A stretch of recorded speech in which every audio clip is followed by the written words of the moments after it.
본문이 너무 길어서 본문의 앞부분과 그리고 끝부분만 읽도록 그렇게 하겠습니다. 먼저 다니엘서 9장 1절부터 6절까지 읽겠습니다. 다니엘서 9장 1절부터 6절까지 우리 다 같이 한 목소리로 읽습니다. 메대 족속 아하수에로의 아들 다리오가 갈대아 나라 왕으로 세움을 받던 첫 해 곧 그 통치 원년에 나 다니엘이 책을 통해 여호와께서 말씀으로 선지자 예레미야에게 알려주신 그 연수를 깨달았나니 곧 예루살렘의 황폐함이 70년 만에 그치리라 하신 것이니라. 내가 금식하며 베옷을 입고 죄를 덮어쓰고 주 하나님께 기도하며 간구하기를 결심하고 내 하나님 여호와께 기도하며 자복하여 이르기를 크시고 두려워할 주 하나님 주를 사랑하고 주의 계명을 지키는 자를 위하여 언약을 지키시고 그에게 인자를 베푸시는 이시여 우리는 이미 범죄하여 패역하며 행악하며 반역하여 주의 법도와 규례를 떠났사오며 우리가 또 주의 종 선지자들이 주의 이름으로 우리의 왕들과 우리의 고관과 조상들과 온 국민에게 말씀한 것을 듣지 아니하였나이다. 아멘. 그리고 맨 끝부분으로 가서 21절, 22절, 23절 21절에서 23절까지 우리 다 같이 읽습니다. 곧 내가 기도할 때에 이전에 환상 중에 본 그 사람 가브리엘이 빨리 날아서 저녁 제사를 드릴 때쯤에 내게 이르더니 내게 가르치며 내게 말하여 이르되 다니엘아 내가 이제 내게 지혜와 총명을 주려고 왔느니라. 곧 내가 기도를 시작할 즈음에 명령이 내렸으므로 이제 내게 알리러 왔느니라. 너는 크게 은총을 입은 자라. 그런즉 너는 이 일을 생각하고 그 환상을 깨달을지니라. 아멘. 자, 우리 옆 사람들과 한번 인사하겠습니다. 참 잘 오셨습니다. 큰 은혜 받으시기 바랍니다. 요즘 금요 가족 부흥회 때 이렇게 자리를 이렇게 좀 가운데로 모아서 앉고 있습니다. 그런데 그렇게 해보니까 너무 좋은 것 같아요. 분위기가 참 너무 좋아요. 우리 일부 예배 때도 좀 그렇게 해보면 좋겠다 하는 생각이 듭니다. 주로 이렇게 양쪽에 앉아 계시고 가운데는 성가대원들 주로 앉아 있고 성가대원들 앞에 나오면 가운데는 거의 비어 있는. 그런데 정말 금요일에 이렇게 가운데로 좀 이렇게 앉아 보니까 예배 분위기가 훨씬 좋아요. 훨씬 더 힘도 있는 것 같아요. 찬양하고 기도하는데도 훨씬 힘이 돼요. 여러분도 한번 그렇게 한번 해주시길 바랍니다. 이 가쪽에 또 특별히 뒤쪽에 앉기보다는 가운데 지금 이 성가대 뒤쪽에 자리가 많이 비어 있잖아요. 저도 이렇게 여기서부터 여기까지 보기가 힘들어요. 그래서 가운데로 조금 여러분들이 모아서 앉아주시는 일에 한번 힘써주시면 예배 분위기가 훨씬 좋아지겠다 하는 그런 느낌이 들어요. 여러분들 꼭 그렇게 한번. 이쪽 성가대 뒤쪽에는 겨우 지금 4분 앉아 계세요. 양쪽에는 많이 앉아 계시는데 여러분들이 그렇게 한번 애써주시면 감사하겠습니다. 꼭 다음 주부터 노력해 주시기 바랍니다. 그리고 제가 금요 가족 부흥회 때 그렇게 광고를 하면서 제 속으로 그렇게 생각했어요. 아유, 말을 듣겠나. 근데 말을 잘 들으시더라고. 얼마나 감사했는지 몰라요. 그것도 저에게 힘이 됐어요. 여러분들도 말을 잘 들어주실 줄 믿습니다.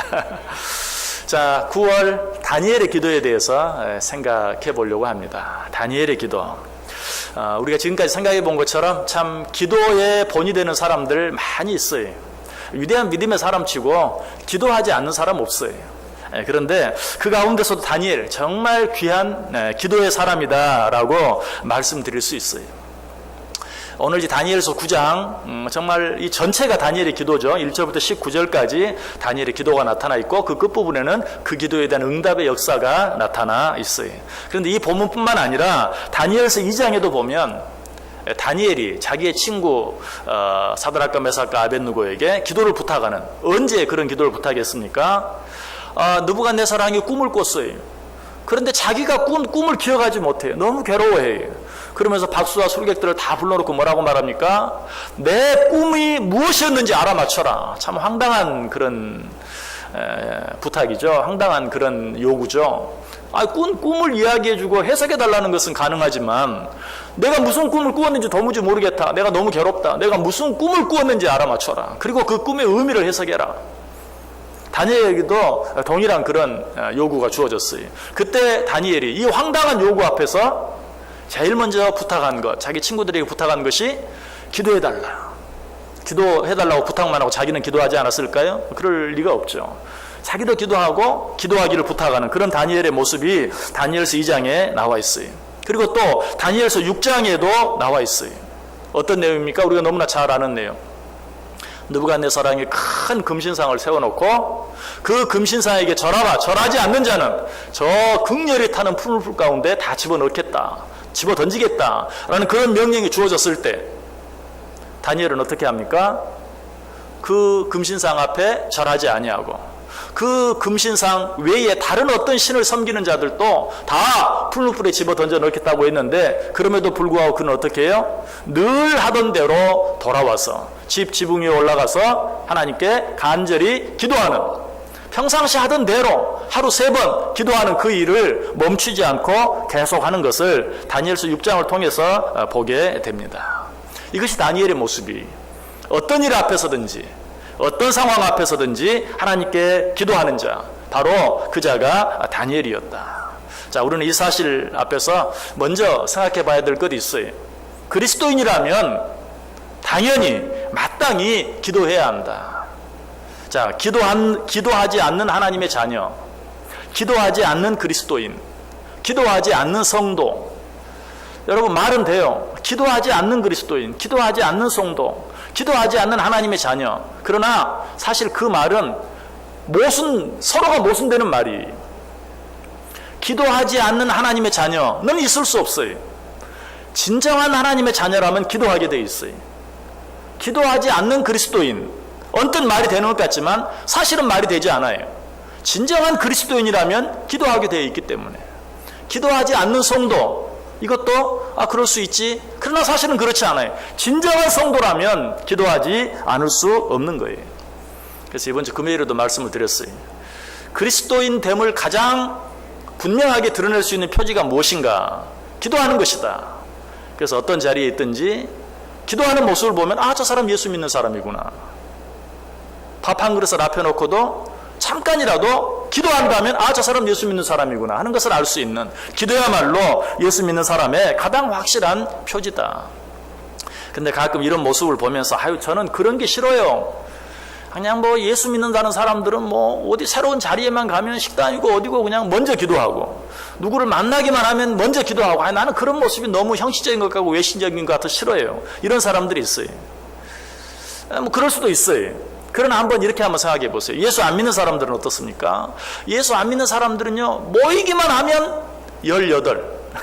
무슨 말인지 아시죠? 모이기만 하면 18. 말 한마디 짧게 하는데도요, 18. 말 한마디에 한 문장에 이 18이 한 2-3번은 들어가야 말이 되는 것 같아. 물론 100% 그러진 않겠죠. 여러분 18이라는 말 아직 이해하지 못하신 분 계십니까? 그 사람들은 그렇게 그 말이 들어가야 말이 되는 것처럼 생각해요. 자, 바꿔 생각해 보세요.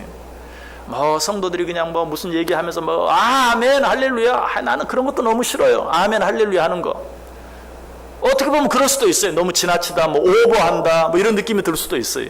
그러나 아멘 할렐루야 하는 게 18 하는 것보다 훨씬 낫잖아요. 100번 낫지 않습니까? 어떻게 보면 그렇게 하지 못하는 사람들이 나는 그런 게 너무 외식적인 것 같아요, 싫어요 라고 핑계하는 것 같아요. 또 그런 게 너무 외식적이고 형식적인 것 같아서 싫으면 하지 않을 것이 아니라 외식되지 않게, 형식적이지 않게 짧게라도 정말 진심으로 정성을 다해서 잠깐 누구를 만났을 때든 식사할 때든 잠깐 기도하는, 누가 뭐래도 내가 하나님 앞에서 부끄러움이 없이 진실하게 기도하는 그런 습관을 갖는 것 얼마나 좋습니까? 여러분, 기도는 성도의 표지예요.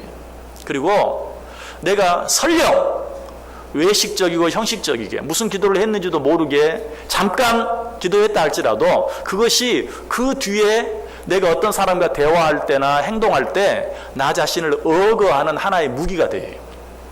그래도 내가 잠깐 그리스도인처럼 기도했는데 그 다음에 말을 함부로 할 수 없죠. 행동을 함부로 할 수 없죠. 이것은 연약한 우리를 도울 수 있는 하나의 방어 무기도 된다는 사실이.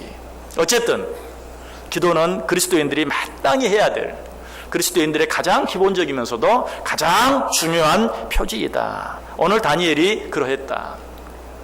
그런데 물론 이 사실을 이렇게 힘주어 얘기하지 않아도 우리가 기도해야 한다는 사실은 잘 알아요. 그럼에도 그렇게 하지 못하는 이유는 무엇입니까? 어느 때 기도해야 되는가? 또 기도는 어떻게 해야 되는가? 또 무엇을 위해 기도해야 되는가? 잘 알지 못하기 때문에 기도하고는 싶은데 하지 못하는 분들도 분명히 있어요. 그래서 오늘 이 다니엘을 통해서 정말 우리가 기도를 어떻게 해야 하는가? 기도는 언제 해야 하는가? 하는 것들에 대해서 한번 생각해 보려고 해요.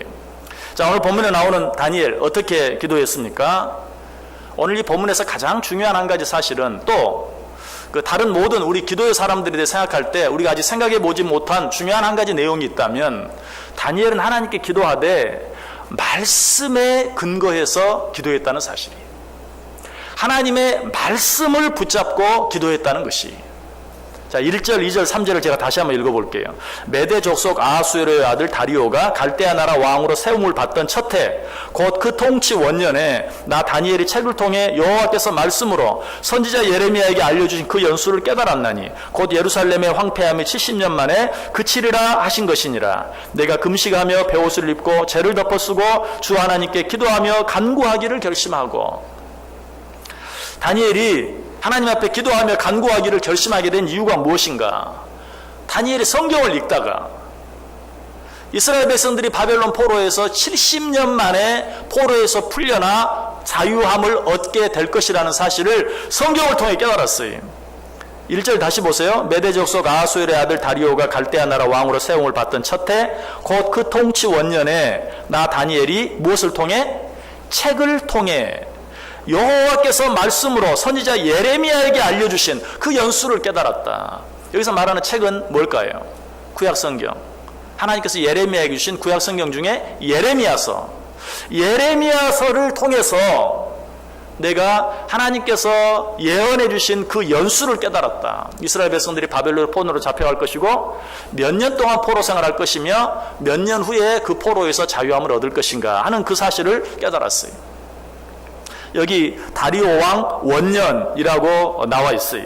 그런데 이 다리오 왕 원년은 BC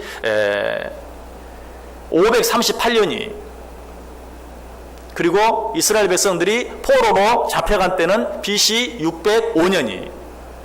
그러니까 다니엘이 이스라엘 백성들이 바벨론 포로에서 70년 만에 자유함을 얻게 될 것이다 라는 것을 깨달은 사실은 포로 생활을 이미 67년이나 했을 때, 바꿔서 말하면 이제 포로 생활이 3년밖에 남지 않았다는 사실을 알게 되었을 때였어요. 여러분, 이 사실을 알았을 때 다니엘은 얼마나 기뻤겠어요. 아, 이제 포로 생활이 3년밖에 남지 않았구나. 여러분, 이 말씀이 어디에 나오는가? 예레미야 25장에 나와 있어요. 예레미야 25장 11절 이하에 보면 이 모든 땅이 폐허가 되어 놀랄 일이 될 것이며 이 민족들은 70년 동안 바벨론의 왕을 섬기리라. 여호와의 말씀이니라. 70년이 끝나면 내가 바벨론의 왕과 그의 나라와 갈대아인의 땅을 그 죄악으로 말미암아 벌하여 영원히 폐허가 되게 하되 내가 그 땅을 향하여 선언한 바 곧 예레미야가 모든 민족을 향하여 예언하고 이 책에 기록한 나의 모든 말을 그 땅에 임하게 하리라. 70년 만에 내가 너희를 포로에서 자유함을 얻게 하리라 라고 예언해주고 있어요. 다니엘이 이 사실을 하나님의 말씀 성경 예레미야서를 읽다가 깨달은 거예요.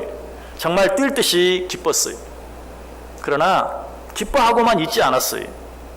그는 그 사실을 알게 됐을 때 곧바로 어떻게 했다고요? 기도하기로 결심했다. 그리고 기도하기 시작했어요. 여러분, 다니엘이 기도한 것도 하나님께서 그 예레미야를 통해서 너희가 70년 만에 자유함을 얻으리라 라는 그 예언의 말씀을 주시고 그 예언의 말씀 바로 뒤에 너희는 이때 기도하라 라고 이야기하고 있어요. 우리가 방금 예레미야 25장에 있는 말씀을 읽었는데 이스라엘 백성들이 포로에서 노임을 받을 것이라는 예언이 예레미야 29장에도 나와요. 예레미야 29장 10절에 여호와께서 이와 같이 말씀하시니라. 바벨론에서 70년이 차면 내가 너희를 돌보고 나의 선한 말을 너희에게 성취하여 너희를 이곳으로 돌아오게 하리라. 포로에서 노임을 받게 하리라. 그리고 나서 바로 그 다음 절 11절부터 여호와의 말씀이니라 너희를 향한 나의 생각을 내가 아나니 평안이요 재앙이 아니니라 너희에게 미래와 희망을 주는 것이니라 너희가 내게 부르짖으며 내게 와서 기도하면 내가 너희들의 기도를 들을 것이요 너희가 온 마음으로 나를 구하면 나를 찾을 것이요 나를 만나리라. 너희가 자유함을 얻을 것이다 라고 이야기하고 곧바로 뭐라고 말해요? 너희가 그때 나에게 간절히 기도하고 구하면 너희가 나를 만날 것이요 나를 찾을 것이다 라고 말씀해 주고 있어요. 다니엘은 이 말씀에 따라서 이제 우리가 포로에서 노임받을 때가 3년밖에 남지 아니했구나. 이때 우리가 해야 할 일이 무엇인가? 하나님께서 말씀을 통해 우리에게 가르쳐 주신 것처럼 기도해야 할 때이다. 깨어서 기도해야 할 때이다 라는 것을 깨닫고 기도하기로 작정하고 결심하고 그 일을 행한 것을 보게 되는 것이. 자, 그러면 다니엘이 기도하지 않았으면 어떻게 되었을까요? 70년 만에 너희가 포로에서 자유함을 얻을 것이다 라고 말했는데 그것만 듣고 그 뒤에 말 너희가 기도하라. 기도하면 나를 만날 것이요 나를 찾을 것이다. 그 말은 읽지도 않고 또 읽었다 할지라도 생각하지도 않고 3년 뒤에 우리 해방된다 이것만 생각하고 기도하지 않았다면 어떻게 되었을까요? 이스라엘 백성들이 포로에서 해방되지 못했을까요? 그럴 리가 없죠. 왜? 하나님께서 예언하셨으면 되는 거예요. 하나님께서 70년 만에 포로에서 해방될 것이라고 했으면 그 포로에서 노임을 받는 것이. 다니엘이 기도하지 않았어도 그 일은 이루어졌을 거예요. 누구를 통해서? 아마 다른 사람의 기도를 통해서라도 이루었을 거예요. 실제로 예수님께서 나귀를 타고 예루살렘 성에 올라가실 때 사람들이 호산나 호산나 소리 지르며 환영했죠. 그러니까 제자들이 뭐라고 말하죠? 지금 너무 시끄럽다, 좀 조용히 좀 해라. 그때 예수님이 뭐라고 말합니까? 이 사람들이 소리 지르지 아니하면 돌들이 소리 지를 것이다. 다니엘이 기도하지 않으면 다른 사람이 기도했을 거예요. 그리고 그 기도를 통해서라도 하나님이 약속하신 예언은 반드시 이루어졌을 거예요. 여러분 기억하세요. 하나님의 뜻, 하나님의 약속은 내가 기도하지 않아도 이루어져요. 내가 기도하지 않으면 내 옆 사람을 통해서도, 내 옆 사람의 기도를 통해서라도 이루어져요. 하나님은 절대로 손해나지 않아요. 그러나 우리가 기억해야 될 것은 무엇입니까? 내가 기도하지 아니하면 하나님께서 70년 만에 포로 생활이 끝날 것이라고 예언하신 그 예언은 이루어지지만 그 때가 나에게 기쁨의 때가 되고 축복의 때가 되지 못한다는 사실이. 하나님이 예언하시고 약속하신 말씀은 반드시 이루어지지만 그 때를 위해서 간절히 하나님께서 역시 말씀하신 대로 기도하며 깨어있어서 그 때를 기다리는 자들에게는 그 때가 복이 되고 축복이 되지만 그렇지 않은 자들에게는 그 때가 복이 되지 못하고 축복이 되지 못한다라는 것이. 우리가 이 사실을 어떤 비유를 통해서 미련한 다섯 처녀와 지혜로운 다섯 처녀를 통해서 자, 신랑이 예언한 대로 신랑이 올 것이 예언되어져 있어요. 그러나 그 때를 위해서 잘 준비한 다섯 처녀에게는 그 때가 어때요? 기쁨의 때가 되었지만 그 때를 잘 준비하지 못한 미련한 다섯 처녀에게는 그 때가 정말 애통하며 슬피 울 수밖에 없는 그런 때가 되었어요. 하나님의 뜻은 이루어져요. 하나님의 약속은 손해가 나지 않아요. 그러나 그날을 준비하고 깨어서 기도하지 못한 자들에게는 그 때가 저주의 날이 될 수 있어요. 재앙의 날이 될 수 있어요. 실제로 예수님께서 다시 오실 날, 예수님께서 오실까요? 오시지 않을까요? 오세요. 내가 기도하지 않고 내가 마땅히 해야 할 일 아무것도 하지 않아도 예수님은 오세요. 그러나 그날을 준비하지 못한 자들에게는 어때요? 그날이 재앙의 날이 되는 거예요. 그러나 깨어서 그날을 준비하는 자들에게는 어때요? 그날이 기쁨의 날이 되는 거예요. 축복의 날이 되는 것이. 우리는 이 사실을 꼭 기억해야 돼요. 내가 뭘 안 한다고 하나님이 손해보는 거 아니. 내가 뭐 안 한다고 하나님의 일이 방해받는 거 아니. 내가 아무것도 안 해도 하나님의 뜻은 이루어져요. 하나님의 예언은 반드시 성취되어져요. 그러나 내가 하지 아니하면 그 일이 내게 복이 될 수 없는, 하나님을 믿고 살면서도 하나님을 믿고 사는 자들이 마땅히 누려야 될 기쁨과 감사와 축복을 누리지 못하고 사는 정말 불쌍한 그런 그리스도인이 될 수밖에 없다는 사실이에요. 아모스 8장 9절과 10절에 그런 말씀이 나옵니다. 주 여호와의 말씀이니라. 그날에 내가 해를 대낮에 지게 하여 백주의 땅을 캄캄하게 하며 너희 절기를 애통으로 너희 모든 노래를 애곡으로 변하게 하며 모든 사람에게 굵은 배로 허리를 동이게 하며 모든 머리를 대머리가 되게 하며 독자의 죽음으로 말미암아 애통하듯 하게 하며 결국은 곤고한 날과 같게 하리라. 여러분, 예언의 날 그 마지막 메시아가 임하는 그때가 모든 사람에게 기쁨의 때, 축복의 때가 되는 것이 아니고 그날을 준비하지 못한 자, 그날을 생각하며 깨어지 못한 자들에게는 애통의 날, 슬픔의 날이 되고 말 것이다 라고 이야기하고 있어요. 여러분, 그러므로 하나님의 예언과 약속은 우리의 어떤 노력과 상관없이 반드시 이루어지지만 그 일을 위해서, 그날을 위해서 깨어 기도하는 것은 그 예언의 성취와 상관없이 우리가 마땅히 해야 될 우리의 의무이고 우리의 책임이다. 그 일을 통해서 하나님께서는 그 일이 나에게 축복이 되게 해주신다라는 사실이, 우리가 이 사실을 또 가장 잘 알 수 있는 성경의 인물 한 사람을 생각한다면 시므온을 생각할 수 있죠. 시므온에게는 메시아가 이 땅에 오실 것이라는, 그리고 그 메시아가 오기 전까지는 죽지 않을 것이라는 하나님의 예언이 그에게 주어졌어요. 그런데 정말로 하나님의 약속이 이루어졌죠. 메시아가 이 땅에 왔어요. 그때 시므온은 뭐라고 말합니까? 누가복음 2장 25절 이하에 예루살렘에 시므온이라는 사람이 있으니 이 사람은 의롭고 경건하여 이스라엘의 위로를 기다리는 자라. 성령이 그 위에 계시더라. 그가 주의 그리스도를 보기 전에는 죽지 아니하리라 하는 성령의 지시를 받았더니 성령의 감동으로 성전에 들어가매 마침 부모가 율법의 관례대로 행하고자 하여 그 아기 예수를 데리고 오는지라. 시므온이 아기를 안고 하나님을 찬송하여 이르되 주제여 이제는 말씀하신 대로 종을 평안히 놓아 주시는도다. 시므온이 하나님의 약속을 받았어요. 성령의 지시를 받았어요. 뭐라고? 메시아가 올 것이요 메시아가 오기 전에는 네가 죽지 아니하리라. 여러분 같으면 이런 예언을 받았을 때 어떻게 살까요? 자, 예수님이 다시 오실 때까지는 네가 죽지 아니하리라. 그러면 어쩌면 어떤 사람은 그랬을 수도 있을 것 같아요. 마음대로 살 수도 있어요. 왜? 메시아가 오기 전까지는 절대로 죽지 않아요. 그러니까 마음대로 살아도 돼. 그런데 시므온은 그러지 않았어요.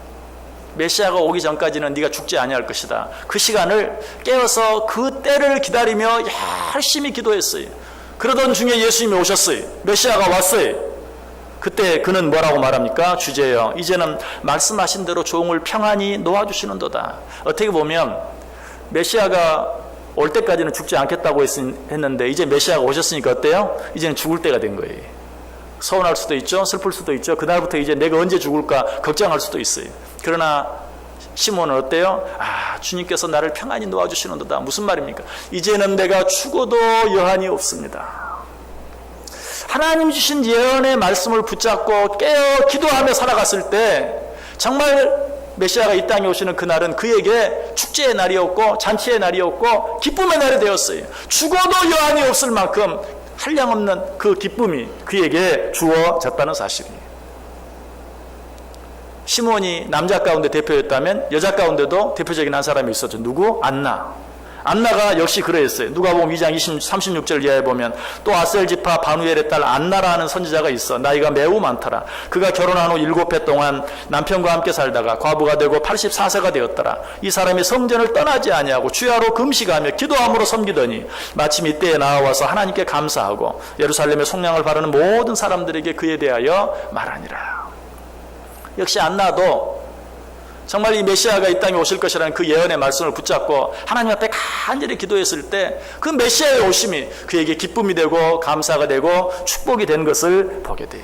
또 한 사람 든다면 누구? 동방박사들은 메시아가 오실 것이라는 예언의 말씀을 듣고 날마다 그날을 기다렸어요. 하늘의 별들을 살피면서 언제 메시아가 오실 것인지를 고대하고 또 고대했어요. 그러던 중에 메시아가 오셨어요. 그때 그들은 메시아가 오심을 알리는 별을 보고 어떠했습니까? 그들이 별을 보고 매우 크게 기뻐하더라. 그들이 메시아를 기다렸든지 안 기다렸든지 메시아는 오셨을 거예요. 그러나 그날을 간절히 고대하고 기도하며 기다렸을 때 그날이 그들에게는 축복이 되고 가장 기쁜 날이 된 거예요. 그렇지 못한 자들도 있었죠. 누구? 헤로당은 그날을 기다리지 않았어요. 그날을 위해 기도하지 않았어요. 그랬을 때 메시아가 오셨다고 했을 때 그날이 어때요? 그들에게는 엄청난 두려움의 날이 되었어요. 저주의 날이 되었어요. 그래서 온 예루살렘에 소동이 일어난, 발칵 뒤집혀지는 그런 일들을 우리가 보게 돼요. 다시 말씀드립니다.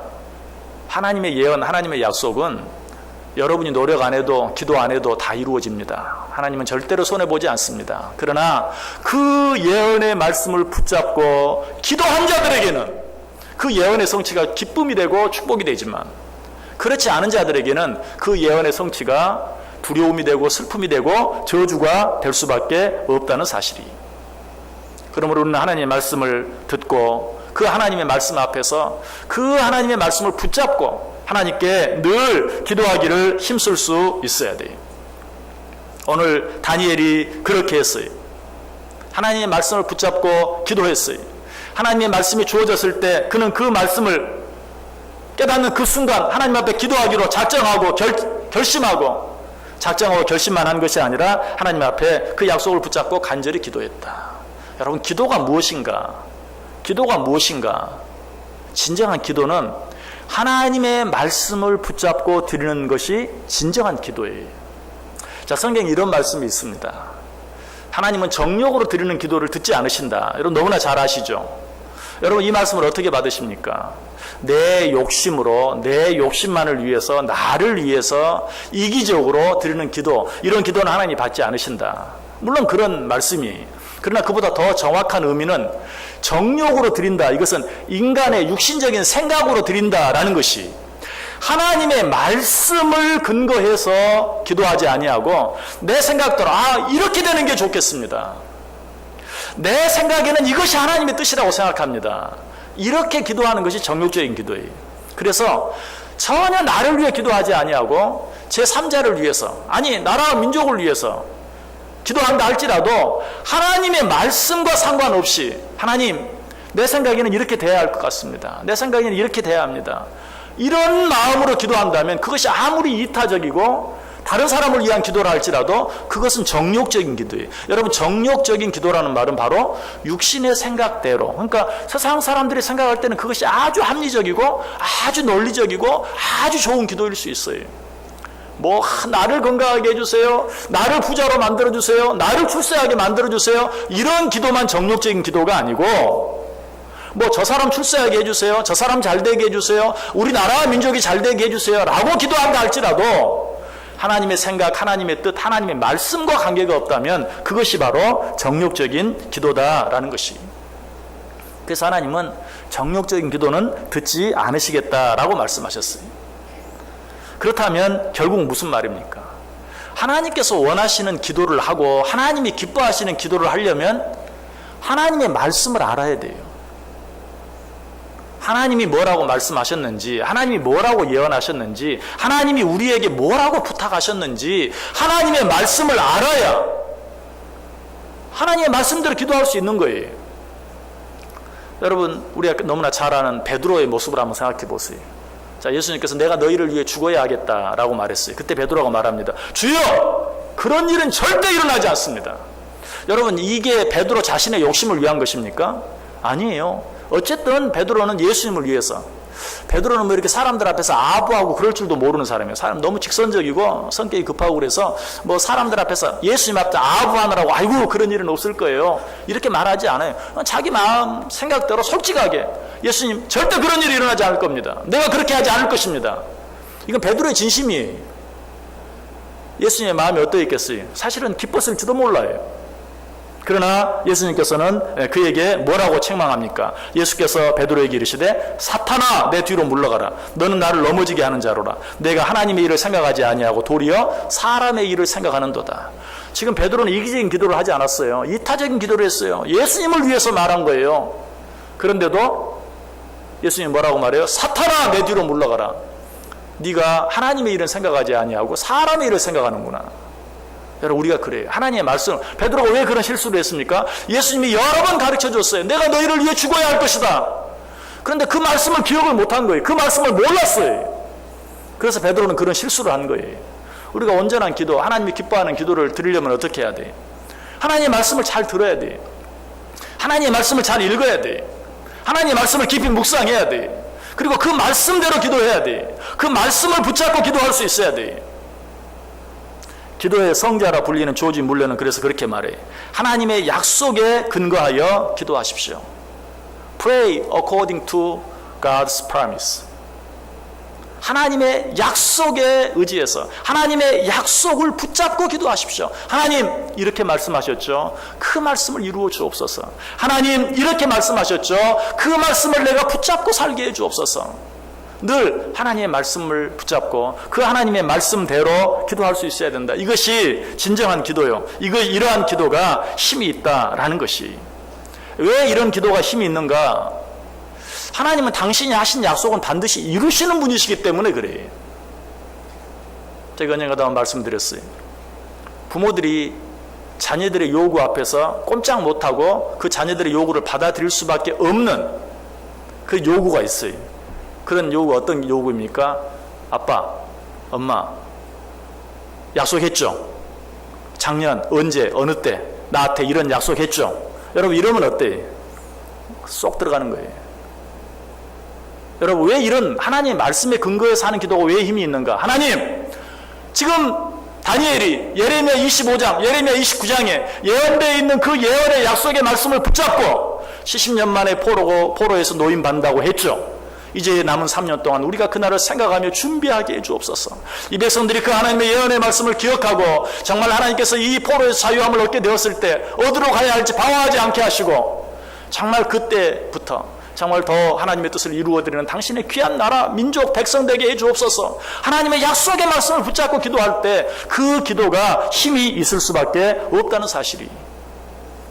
그러므로 우리가 우리의 기도 앞에 하나님이 꼼짝 못하게 하시기 위해서는 하나님의 말씀을 붙잡고 하나님의 말씀대로 하나님께 기도할 수 있어야 된다. 다니엘은 이 기도의 비밀을 알았어요. 그래서 책을 통해 하나님께서 예레미야 선지자에게 주신 그 예언의 말씀을 읽고 그 예언의 말씀을 붙잡고 하나님께 기도했다는 것이 그 사실이 4절에 나와요. 4절, 내 하나님 여호와께 기도하며 자복하여 이르기를 크시고 두려워할 주 하나님, 주를 사랑하고 주의 계명을 지키는 자를 위하여 언약을 지키시고 그에게 인자를 베푸시는 이시여. 자, 이게 다니엘의 기도의 시작입니다. 그런데 그 기도의 시작이 뭐예요? 주의 계명을 지키는 자를 위하여 언약을 지키시는 이여. 무슨 말이에요? 한번 약속을 하면 반드시 지키시는 주여. 내가 당신이 하신 약속을 붙잡고 기도합니다. 자, 하나님을 꼼짝 못하게 하는 거예요.